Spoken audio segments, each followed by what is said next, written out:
action against the Indiana Pacers. Austin Reaves, without Luka Doncic and LeBron James in the lineup, led the team with 45 points, a career high for Austin Reaves. But that is not the news that everyone is talking about surrounding the Los Angeles Lakers right now.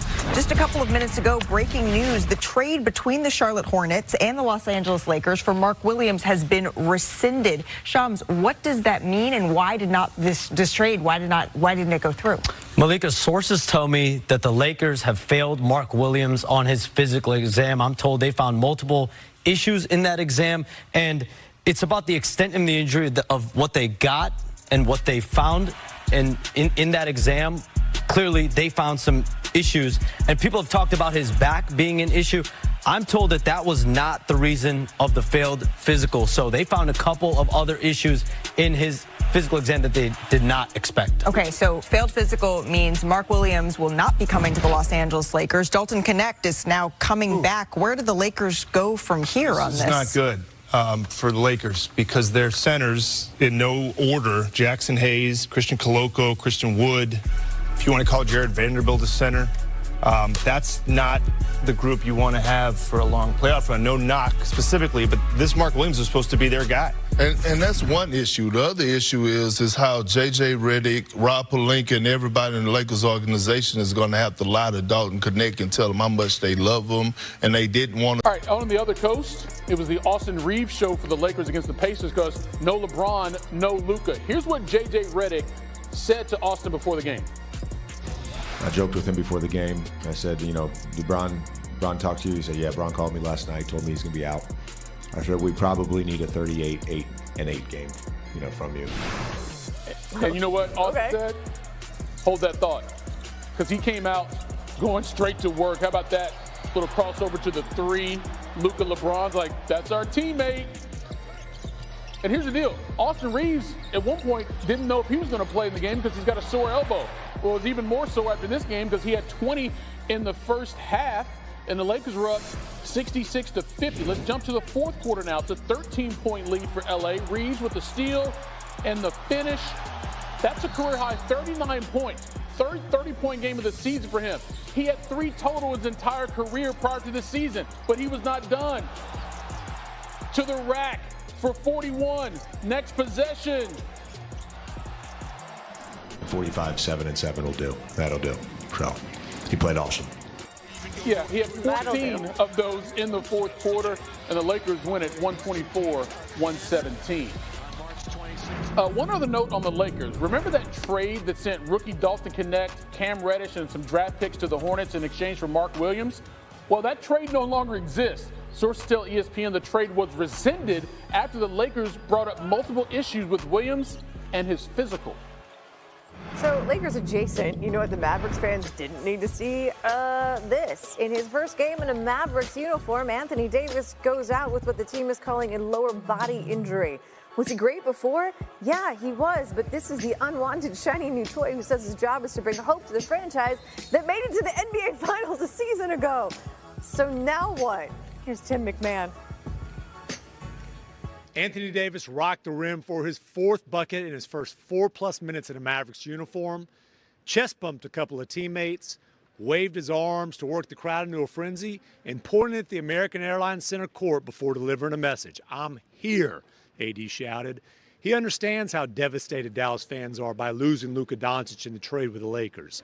1,000 or so people protested outside the arena before Saturday afternoon's game. Many calling for Mavs GM Nico Harrison be fired. Davis welcomed himself to Dallas with a dominant performance, calling it, quote, a friendly little reminder of who Anthony Davis is. Unfortunately, his day ended early. He exited late in the third quarter due to what he described as tightness between his groin and quad. It's nothing serious, AD said. I'll be fine. In Dallas, Tim McMahon, ESPN. I'm not sure this is breaking news, but Anthony Davis has an injury history, and we've talked about it a lot, except for he has turned a corner, because since the start of last season, he has played in 123 out of a possible 137 games before the abdominal injury caused him to miss the last 5, and before he was in All right, now to the NBA. Not to remind you of any past relationship trauma or anything, but remember that time when you knew your ex was going to see you with your new boo for the first time? You better be winning that breakup. That was Jimmy Butler Saturday. You show Made up his Warriors debut. Fine. Got a new jersey with a new name and a new number. Butler the third, number is 10. Here, Buddy Hield finds him. First points. And here's what Jimmy saw himself fitting in with the Warriors and Steph. Pass the ball to Steph and get out the way. Easy. Get out the way, huh? All right, well, Steph's like, well, let's do this here in the third quarter. Knocks down that three plus the foul. And then later, Steph, another three. After being down 19, it's a 6-point game. And then Steph coming through like the rent is due. Another one, they're down 2. He was not finished. He had 24 points in the third quarter. He made 5 of 8 threes, his most in a quarter in the last 3 seasons. And the Warriors are up 97-94 going to the fourth quarter. And that's when Jimmy said, let me go to work. And one, a couple plays later, Jimmy out here paying dudes with reality checks. It's been a while, but he's still that dude. Jimmy Buckets had 10 of his 25 in the fourth quarter. Steph had 34. The Warriors win at 132-111. So a successful debut for Jimmy in the Bay. So, guys, how'd it go? First night out.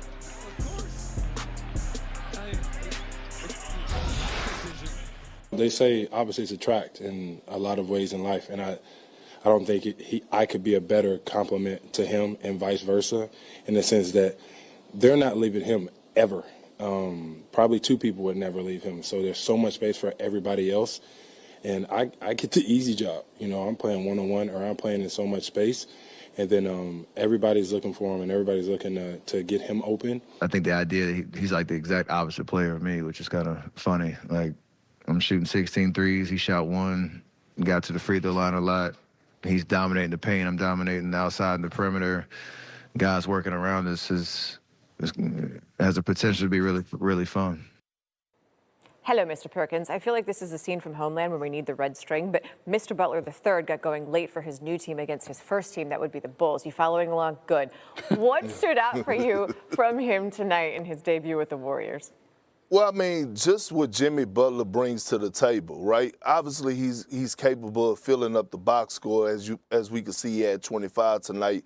But Jimmy Butler is a damn dog, and he does it all, right from the passing to the cutting to the scoring to the defending. And he has given Steph Curry a breath of fresh air, right? It's times that Steph Curry has looked defeated. And you add a guy like Jimmy Butler and also sign him to a contract extension, now all of a sudden Steph Curry has that certified number 2, not necessarily right now to go compete for a title, but just to ease the pain and actually help him win games. And so at the end of the day, was it an upgrade for the Golden State Warriors? Absolutely. Do I have them as a legit threat to actually go out there and make some noise to try to win a title right now? I don't. But at the end of the day, it was about trying to keep Steph Curry motivated, and I thought they did a great job by bringing Jimmy Butler in tonight, and it was a great performance by him on his debut as a Golden State Warrior. Sir, when you refer to someone as a dog, what kind of dog? Because I have a golden retriever, and he is far too derpy to do anything that's actually like intelligent on the court. Yes, I'm thinking more along the lines of like a Rottweiler, okay, all right, you know, fair enough. Doberman. Fair yeah, enough. All right.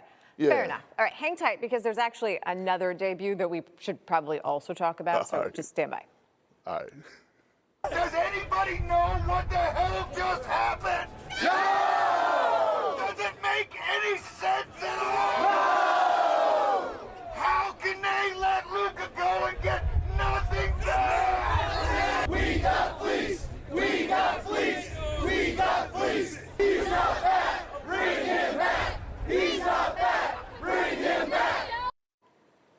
Look, I am not here to talk about anyone's weight or body type, but that whole scene is something. Of all of the things to protest, Mavericks fans have pinpointed their rage on that man, Nico Harrison, obviously. His official title, Mavericks GM. His crime, trading away Luka Doncic in favor of Anthony Davis because, and I quote, defense wins championships. Harrison's been getting death threats. His security's been beefed up. And when the Mavericks trotted out their apparently unwanted but new toy, the one who says it's his job to bring hope to Mavericks fans, Harrison couldn't even sit in his usual seat. There's the man taking a new seat with his new team. Anthony Davis, Mavs hosting the Rockets. The new guy hasn't played since January 28th because he's been out with an ab strain. This is why you don't have abs, but those are his first points as a Mav. Then, oh, how about that moment? Misses the first shot, did Anthony Davis, but then he grabbed that and threw it down with the third. Do you think he's been hearing those protests? He's like, I'm here. I'm here. Like I said in the press conference, letting Dallas fans know what they got, in a player like me. So it's a little friendly reminder of, who Anthony Davis is. Like, for the record, let's not get too twisted. He did get applause when he took the floor. Nice little turnaround hook shot, 14 points, 8 rebounds, 3 assists in the first quarter. The only Mavericks player with a better quarter since 96, 97, some guy named Luka Doncic. Mavericks up 13 after 1. This trade was allegedly about defense, so how about that? Jalen Green driving inside, rejected by AD. And then a little bit later in the quarter, Kyrie, nice little lob to AD. First player with 20 points, 10 rebounds, 5 assists, and 3 blocks and a half since 97-98. The Mavs, their lead was comfortable, up 17 at the break. Rockets went on a bit of a run in the third, but the real issue is that Davis attempting to steal, and then you see the clutching of the groin. The team's going to call it a lower body injury, and that would do it. Davis left the game, did not return. 26 points, 16 rebounds, 7 assists, and 3 blocks. The Mavericks win, but what about AD next game? Leg got tight, like a little spasm.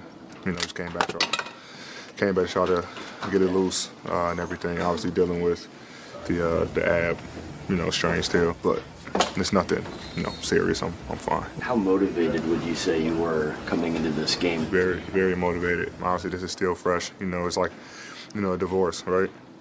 From both sides. So it takes time. I'm not saying, it's going to go away in one day, but, we keep stacking days as a unit, continuously getting better one day at a time and getting wins and, just let it take over from there.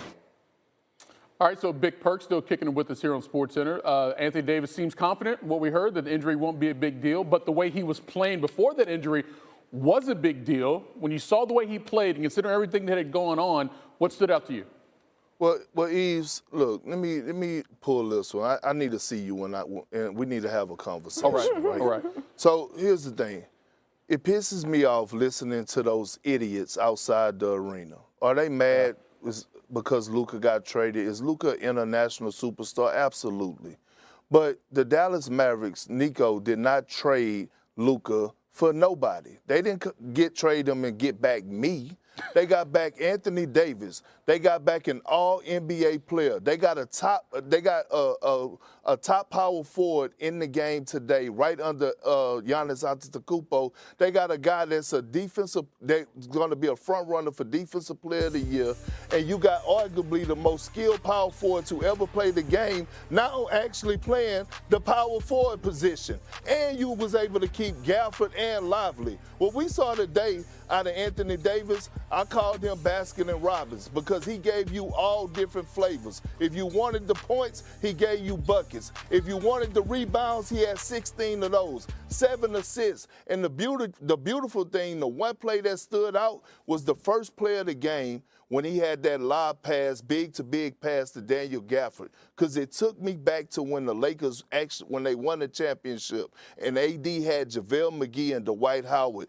I used to see that all the time with that big-to-big passing. So the Mavs fans actually need to keep a cool booty because Anthony Davis is like that. Jay Kidd was actually on that roster with the Los Angeles Lakers when they won the championship. And AD is just getting started. Listen, this team is dangerous. The rest of the Western Conference is scared, and the rest of the NBA knows how dangerous this Dallas Maverick team is going to be. And they won this game tonight, and Kyrie Irving ain't even play well.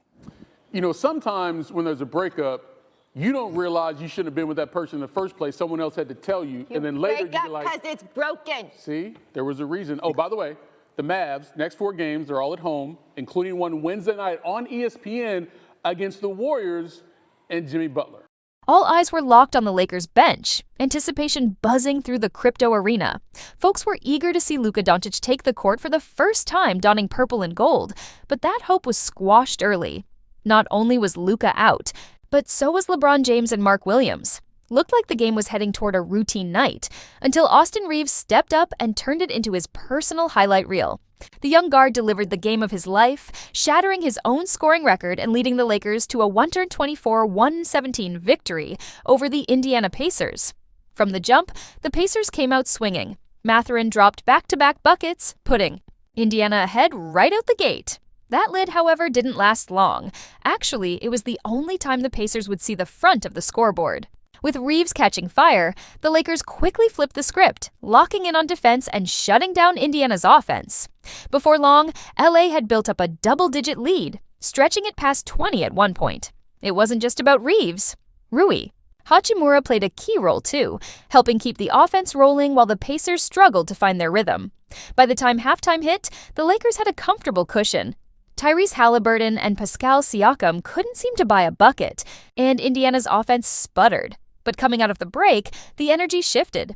The Pacers cranked up the intensity, tightening up their defense and attacking the basket with confidence. Before the Lakers could blink, that once safe lead was cut to just 4 points. But just when things got dicey, Reaves did what stars do. He took over.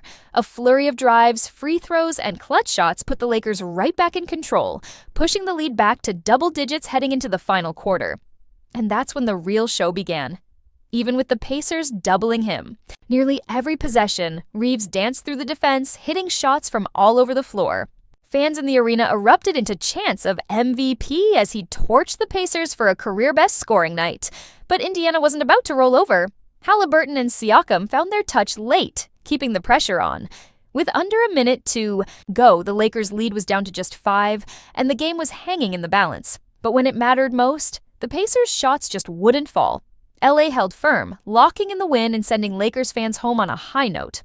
What made this performance even more impressive was the sheer confidence Reaves played with. In a game that could have been all about who wasn't playing, LeBron, Luka, or even big-time NBA stars from the past, he made sure it was about who was. The way he navigated the defense, stayed composed under pressure, and delivered in crunch. Time spoke volumes. Could this be a turning point in his career? A sign that he's ready to take his place among the league's rising stars? One thing's for sure, if he keeps playing like this, the basketball world better start paying attention. What do y'all think? Are we witnessing the birth of a new star in Los Angeles?